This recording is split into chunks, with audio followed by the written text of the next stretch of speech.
The Sweet Sound of Success show is brought to you by the Mentor Studio.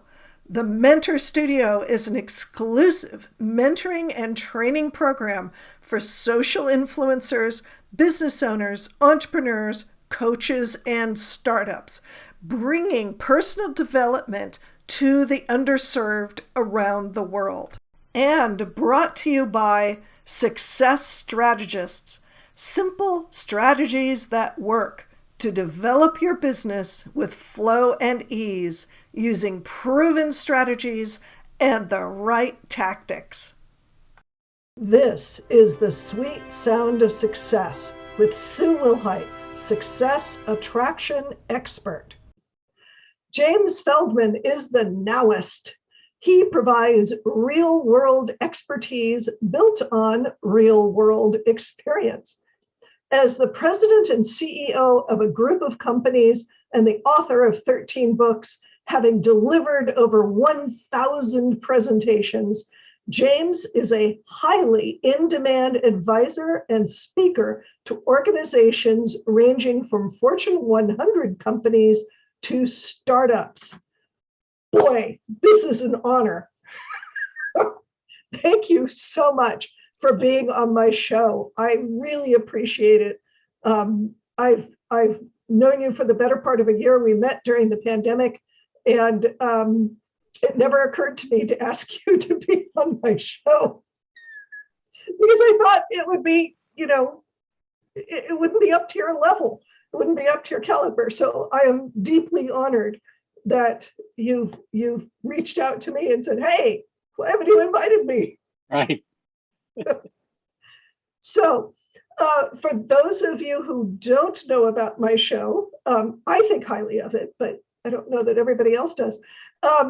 It won an award, so somebody thinks it's good. This show is based on the hero's journey of Joseph Campbell. And Joseph Campbell created a structure on mythic stories, and all entrepreneurs are mythic figures as far as I'm concerned. So what we're going to be talking about is the ordinary beginning that nobody has, the call to action, what drove somebody to become an entrepreneur and enter into the mythic life, the big hairy monsters that one gets to deal with as an entrepreneur. And the call to action and the big hairy monsters do tend to roll into one another. So we'll see how that plays out today. Guides, mentors, allies, coaches, people who help. It's amazing to me that people don't know how many people are out there to help. And you've got to get rid of this whole entrepreneur working as a loner. And then finally, the journey home. And how do people who aren't entrepreneurs, who may not be up on the whole, let's go be a mythic figure and change the world sort of story, how does that work for those people in your life? So, James, what was your ordinary beginning? I suppose we go back to when I was 7 years old. Cool. And I went to my mother and I said, "I'd like an allowance." She said, "Go talk to your father." So I went to my father. I said, "I'd like an allowance." He said, "Go talk to your mother." So I got both of them in the same room at the same time. And I learned my first business lesson. Get all the decision makers in the room at the same time. Bingo. And they were unified in, "We're not giving you an allowance." Well, my second business lesson was never take no for an answer. There you go. So I said, "Well, what do you suggest?" "Well, since you've asked, you can mow the yard, you can wash the car, you can walk the dog, you can open up a lemonade stand." Lemonade stand, that sounded good. I went outside, and as far as the eye could see was a lemonade stand on every driveway up and down both sides of the block. Yeah. We lived in an area of professional people. My father was a doctor. So all the kids were out there with their lemonade stands. So I went back to my room. I thought about it for a while. About an hour later, I went and I said to my mother, "When's the next time you're going to go to Shoppers World which was like a precursor to Costco's and Sam's Club. Mhm. And I priced out bulk sugar, bulk lemonade, Ziploc bags, and paper cups. And I figured out how to make lemonade kits. And so at night, I went to the mothers and I said, hey, Susie Q is out there. You're going to need a lemonade kit and save you a trip to the grocery store. So I identified the problem, which is mom did the store just to get lemonade. And at the end of the summer, I didn't spend 1 minute outside in the hot sun. All of my selling was done about sunset. And I netted $351. Woo! The third lesson was when you have money, you can make some decisions that nobody can stop you from making. Oh dear. And, my father and I got into it a lot about how I was spending the money that I earned. Right. Way to college, because my freshman year in college, I was doing so many entrepreneurial things, I forgot that I was supposed to be going to class. Right.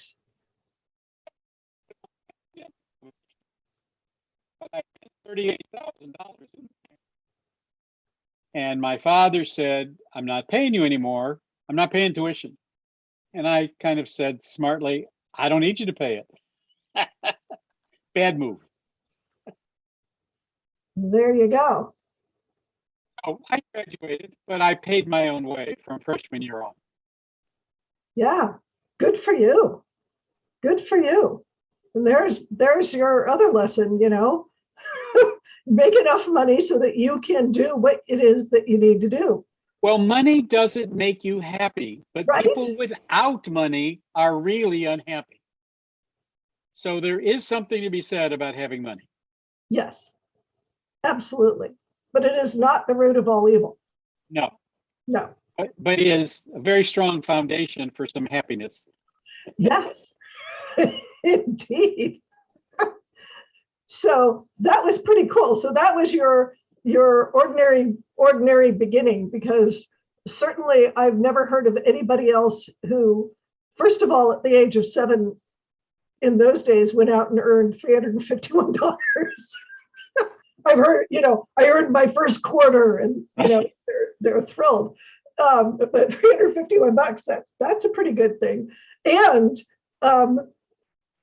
doing supply, backing up the supply chain and going, hey, look, these people need supply. Let me give them what it is that they need in the way that they need it, in the time that they need it, which is sort of the business model, right? Right. Yeah, cool. So what were some of the big hairy monsters that you ran into? Well, the big hairy monsters was that I was working in an adult world as a young kid. And so people didn't take you seriously. Right. And so all idea, and they would go, 12-year-old doesn't know what he's talking about. This 13-year-old doesn't know what he's talking about. But that never stopped me. I mean, I figured out in most cases how to get it done. And I remembered a very defining moment for me when I was 13. I was at an event just prior to my bar mitzvah. And my father's attorney was wearing this exquisite tie. And I commented on the tie. And at the end of the evening, he took the tie off and he handed it to me and he said, Happy bar mitzvah. Aw. Now, Mr. Big Shot loved the tie. So I looked at the label on the back. I took the train downtown. I went to the store to see about getting more of those ties because they were so beautiful. $75 for the tie. Once again, I had not realized that there was such a thing as a $75 tie. Right. But you start to realize that there's always the Rolls Royce, the Cartier, the upper end of almost any product. Right. Joy perfume, most expensive perfume in the world. Right. And women don't particularly like it other than to say, I have Joy perfume. Right. Louis Vuitton handbags. Birkenstock. It's a handbag. Birkenstock is sandals. Louis Vuitton. I mean, who's the handbag? Who's the handbag? That's Gucci too. No, there's a Kim Kardashian is it's what? Birkenstock is the sandals. They have a plant right down the road from me. Yeah, but while we're talking, I'll think about it. It starts with a B. That the handbag's like $2,500. Yeah. Yeah. I think I know what you mean. I Bex? don't. No. No, it doesn't matter. Yeah. Anyway, that's So, a high-end handbag. so I started to equate purchases with efforts. I buy this tie, I'm going to have to do X to get the money back to pay for it. And that helped put my feet back on the ground with what I was doing. Now, that being said, the first time I went to a business meeting wearing that tie, I got the job. Right. And I accredited getting the job with the tie Exactly. because I dressed for success. Yes. Well, now you need the rest of it. You need the shirt, you need the cufflinks, you need the Yeah. watch. Yeah. And that sort of got me into the what do you wear for a meeting? And so I have a very strict protocol of what I wear to a business meeting that goes from the watches, the cufflinks, the shirt, the tie, the pen, the shoes, and the socks. Because those are the things that other men notice because men don't have a lot of those ways to dress up a plain old suit. Sadly, yes. Yeah. Yeah. Cool. Cool. Yeah. Dress for success. And, that is a big, hairy monster because most guys don't get that kind of training from their fathers necessarily or their male counterparts. They don't get it from college either. They don't get it from college for sure. So my latest project is I'm creating a life skills institute for a university here in Chicago. Nice. Good for you. Oh my goodness. I approached them with the idea and they said, we don't have any money to pay for it. I said, what if I can make it self-funding? And they said, well, if you make it self-funding, we really don't have much to lose, do we? And I said, keep in mind, if I make it self-funding, you don't have much to say about it either. Right. So we are at that crossroads of how much input do they have when they're not giving any input money-wise, but it is their students. Right. And I am used, so we'll come up with something that's workable. But it was very interesting to be in the position of if it's self-funding, you really don't have that many things to control. Right. Right. And which goes back to the corollary of if you have money, you have more control. Typically. Yes. Typically. Yes. Not always. I understand that shouldn't be an absolute. Right. Yeah. I sent you a picture, I believe, of General Colin Powell and I. Yes. He passed away today. Yes. Very sad. Very sad. Very sad. He and I spent what should have been 5 minutes in the green room, turned into over 2 hours. Nice. And it was because of the suit and tie I had on. As he walked up to me, I thought he was shaking my hand. He wanted to rub the lapel of the suit. Aw, he was a kinesthetic. And he said, nice threads. That was the icebreaker. There you go.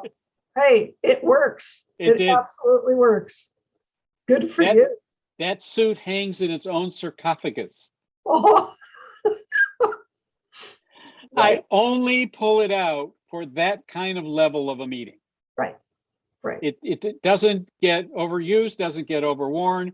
But if I pull out that suit, it's an important meeting to go to. Right. Right. So speaking of important people, who were some of your influences, coaches, allies, mentors, guides? Who were some of the folks that helped you out? Joe Sugarman, JSNA, the guy who invented blue blocker sunglasses. Ron Popeil, pocket fisherman. Yeah. Got to know Jack Welch for a short period of time. But right. most of my instruction came as my role as a speaker and advisor to some of these big companies. And I got to see behind the glass curtain what they were doing right and what they were doing wrong. And often what they were doing wrong was hidden away from the stakeholders because they had enough momentum to kind of cover it up. Right. Big numbers. I often watched. Oh, that was a $400 million mistake. Yeah, but it's okay. You know, it'll be fine. We'll get over it.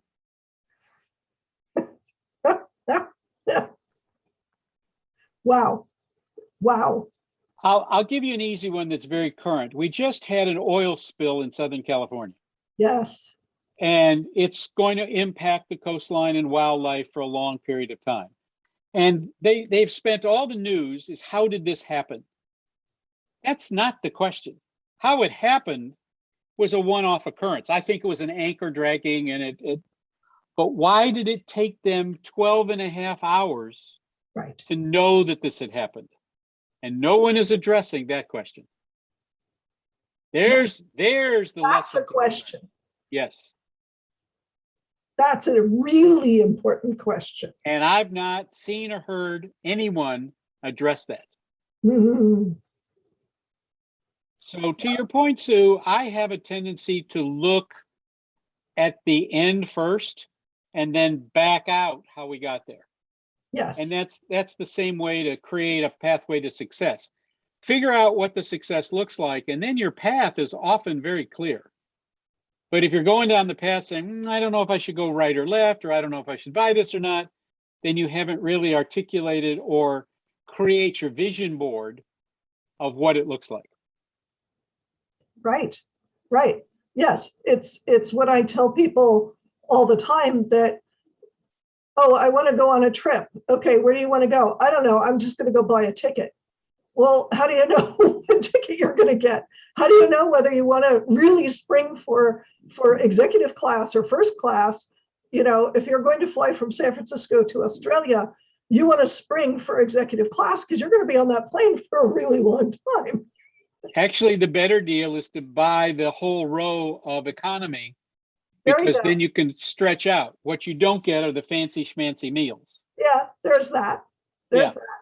You know, but a hot towel midway through might be a good thing. Exactly, right. So, yeah, if you don't know where you're going, if you don't know the destination, if you don't know what it looks like, you have no way to make decisions, and you end up dithering, or you end up getting things that you don't need, or working on things that waste. It's the great time.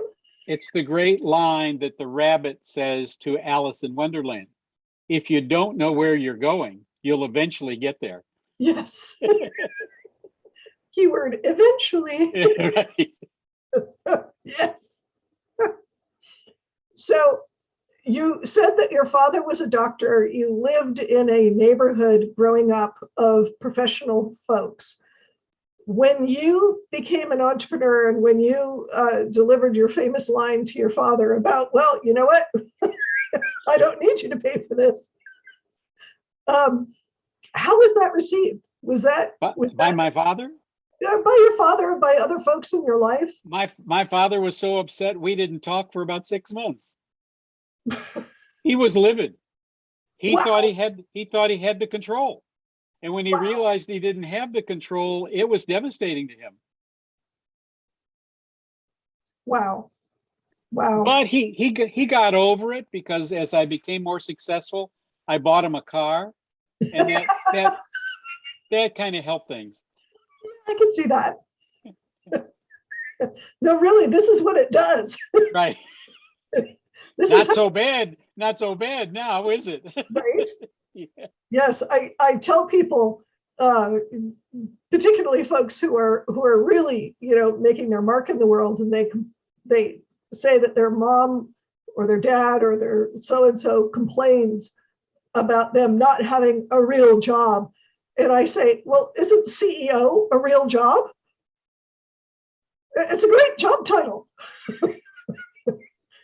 You don't want to claim it when you're broke, but when you have a certain level of success, hey, Mom, I'm the CEO.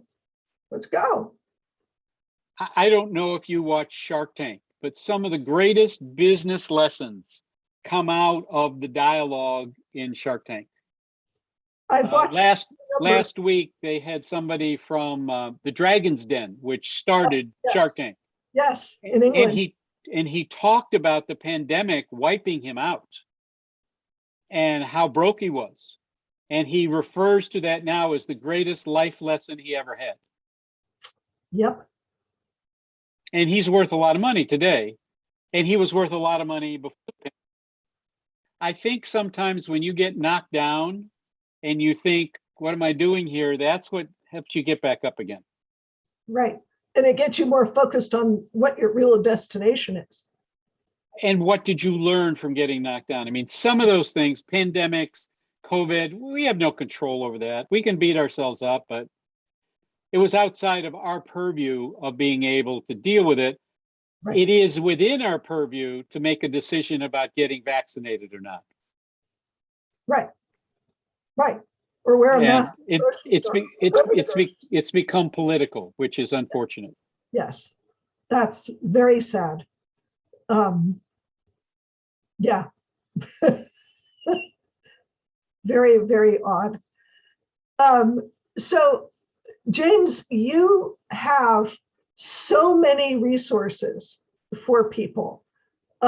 You have shared with me an entire bundle of things that we're going to gift to the audience. And I got to tell you, folks, you're going to be blown away by this. If you use even one piece of this, just a little, and if you've paid attention to anything that James Feldman has said today, you can blow your competition out of the water. You can blow yourself out of the water and accelerate your success just amazingly. So if possible, James, could you just give us just a tiny little taste, maybe describe one little thing in there? So here's the easiest part.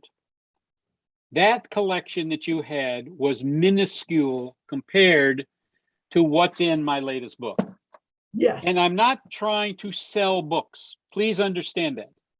I'm not going to make a lot of money selling a book. However, this book represents decades of life lessons and infographics and tools and tips.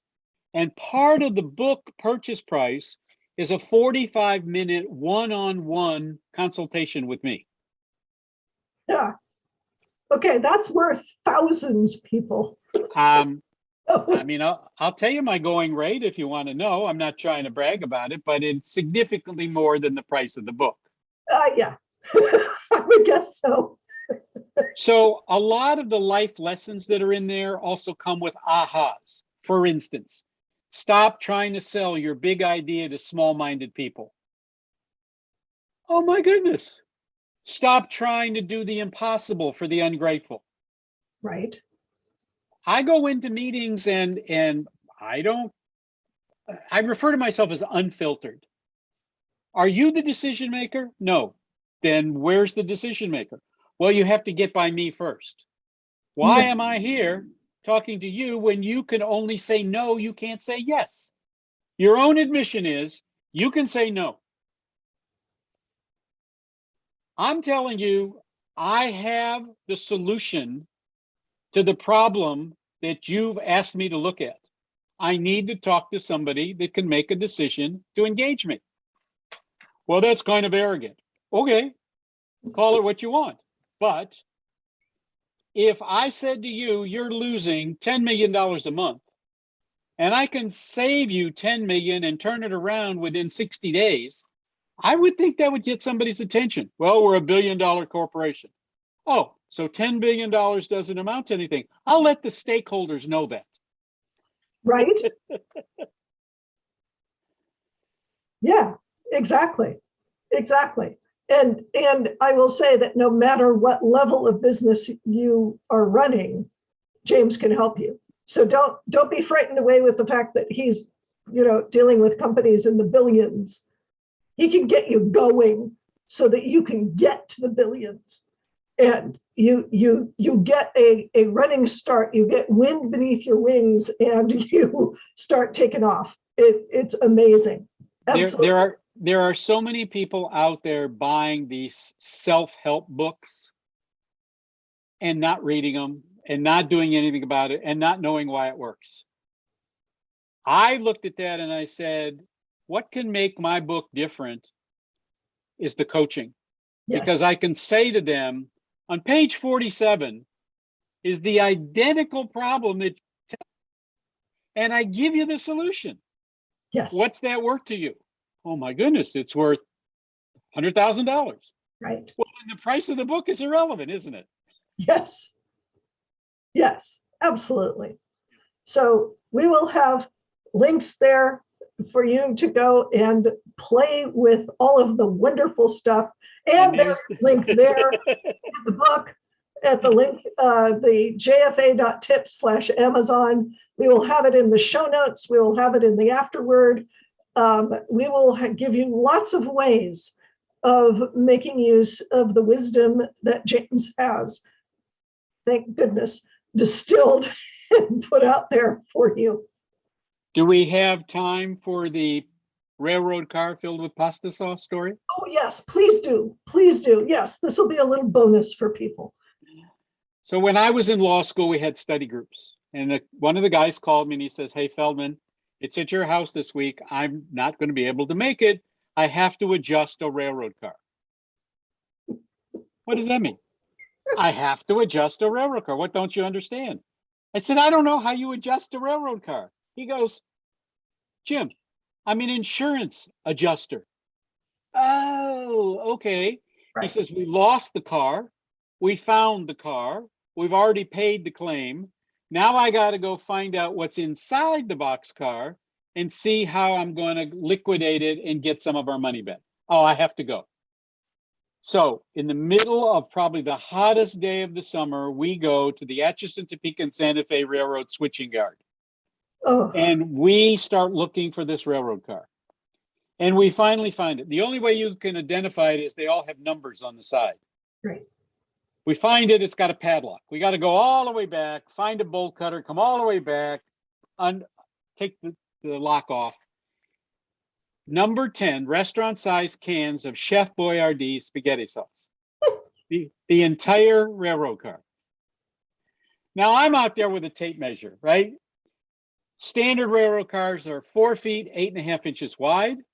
This is 20 feet high and 60 feet long. It's called a high boy. I measure the size of a can.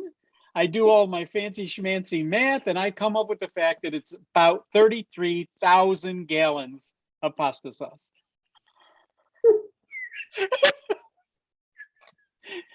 And I'm standing there looking at it. My friend is looking at it, and I'm going, man, that's a lot of pasta sauce.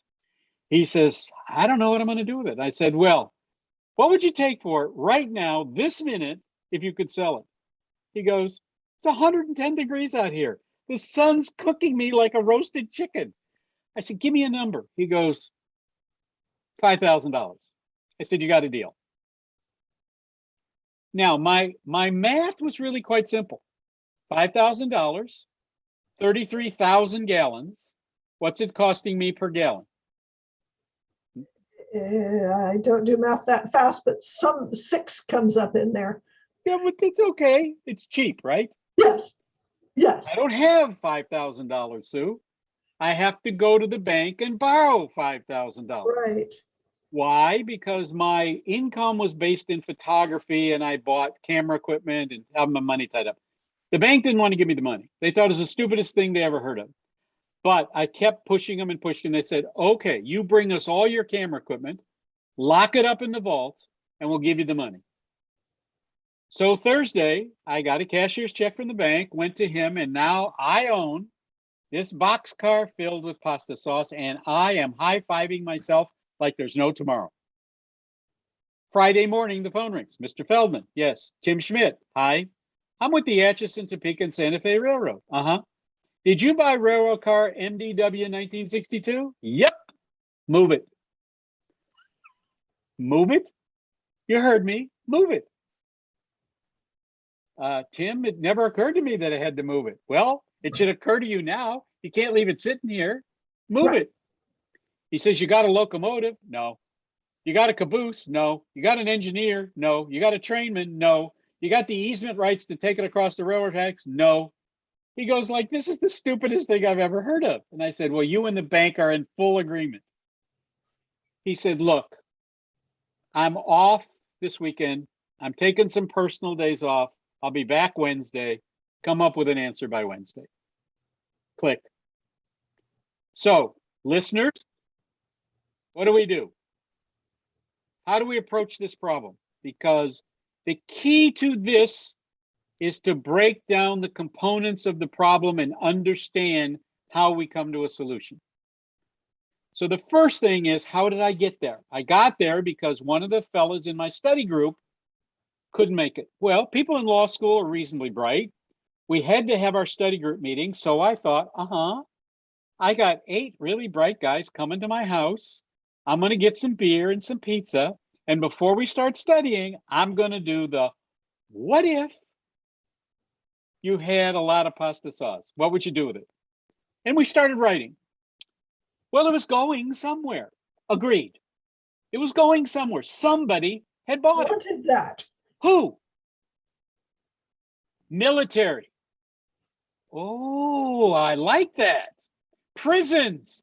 I like that. Right. Hospitals. Even better. Universities. Okay. So Monday morning, I get on the phone all fired up. First call I make is to a Air Force training base not far from there. Guy says, what's the expiration code? What?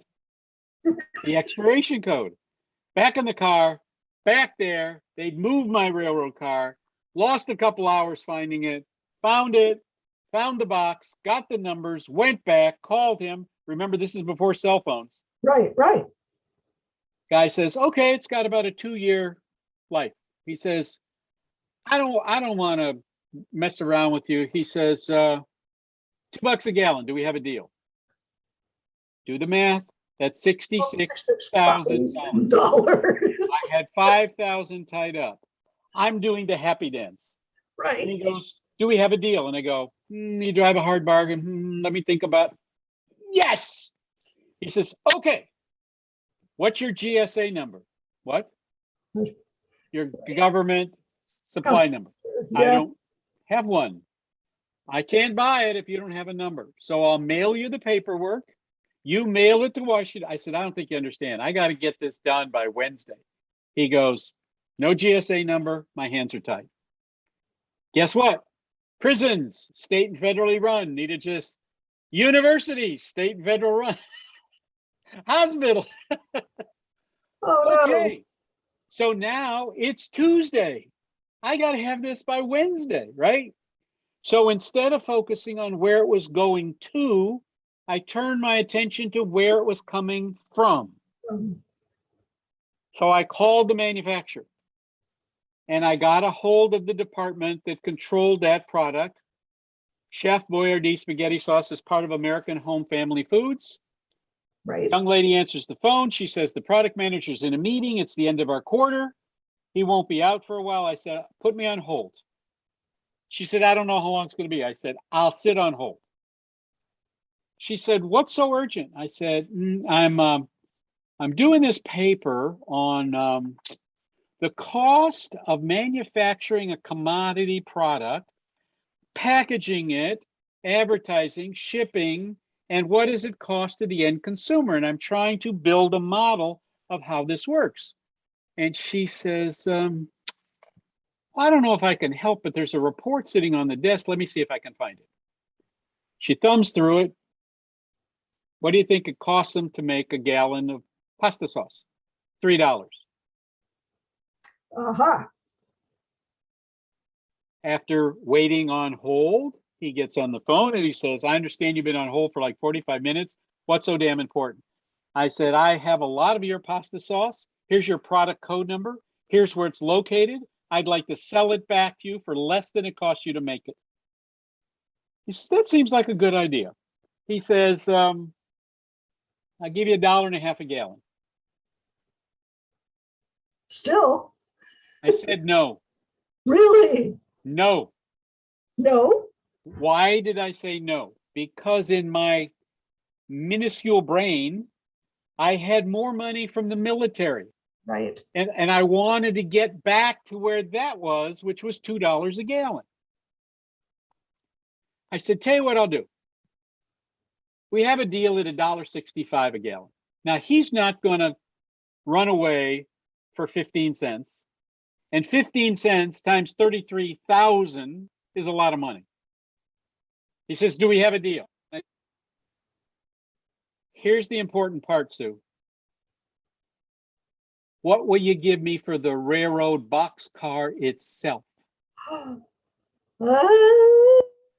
Remember, when you're defining the problem by going inside the box, you identify all the components. Right. And nobody had thought about the value of the boxcar. Right. A boxcar today starts at $135,000. I was going to say, they're freaking expensive pieces of equipment. At the time, I had no idea, but I said to him, tell you what, $35,000, we have a deal. He goes, done. I had him wire transfer the money to the bank. The bank was blown away that I sold it in that time. I paid the bank back that day. The bank hadn't even started the paperwork, so there was no charge for the bank to have the money out for 4 days. Right. Here's the best lesson. I took $5,000 and went back to the insurance adjuster kid and said, here's $5,000. Thanks for the opportunity. Next time you have another one of these railroad cars, I'm the first guy you call. And he goes, hey, nobody's ever given me $5,000 before. You got a deal. Right. I went to the guy from the railroad and I said, you were nice enough to let me have that for 4 days. Here's $5,000.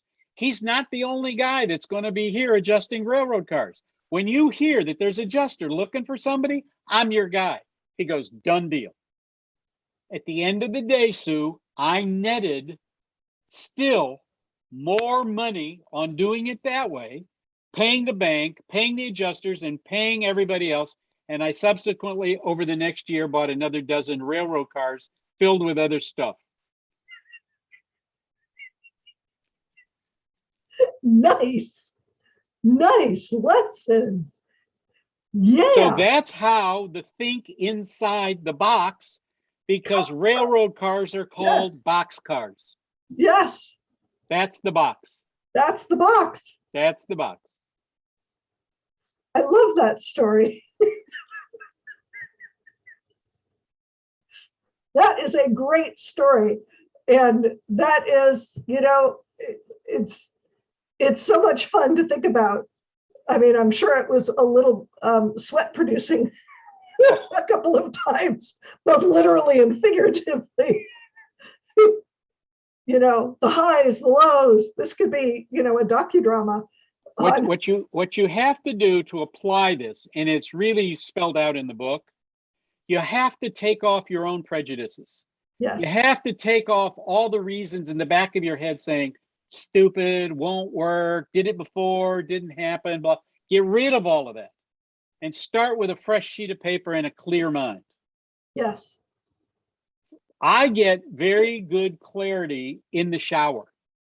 Yes. So one of the things that I had in the shower was a scuba diving chalkboard, because you could write on it and it wouldn't run. Right. And so in the shower, I would come up with an idea and I'd write it on the chalkboard. Great. That's fabulous. I had a space pen. Fisher space pen. Fisher pen. Yes. Yes. Fisher made it. Would write upside down. Yes. See? Yeah. One of my clients. How cool is that? Well, thank you, James. This has been an enormous amount of fun. And again, I'm very honored that you're on my show. I'm hoping, I really want my viewers and listeners to really pay attention to this episode, because there is so much here for you to learn, so much here for you to take away. And goodness, a whole boxcar full of free stuff from James that I hope tempts you into getting his books. I know he's not here to sell books. That's fine. He can say that all he wants, but his book is fabulous. His book is amazing. You can just, it's not one of those things where you sit down and you just sort of read it and you turn pages and you go. You dip into it, and every page has something useful in it, and you just flip through it, pick a page, and there you go. You got something. And it's usable right there in the moment. So hopefully you're tempted by that. And thank you, James, once again.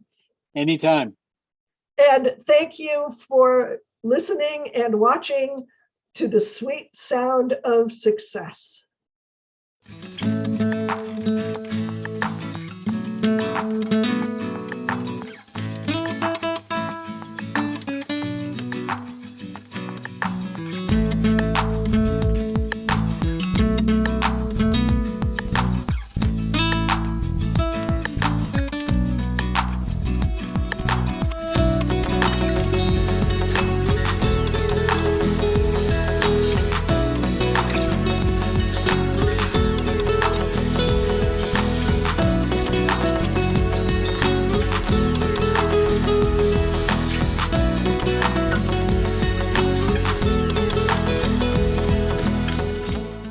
What are your dreams for your business? You know what drives me crazy? Really smart business owners denying their talents because they've been taught it has to be hard, because they've been taught that they don't deserve their gifts, that they're not worth anything. They've been taught that their gender means they can't express their genius.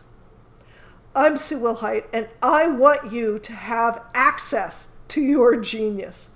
I want you to go out and rock the world with your genius. So I created the Call to Action Coaching Program. It's all about getting to the heart of you and what you've got to share with the world to make a profitable business that thrives and allows you to make a difference in the world. Click the link to sign up for the Call to Action Coaching Program today. Don't let your genius go unnoticed.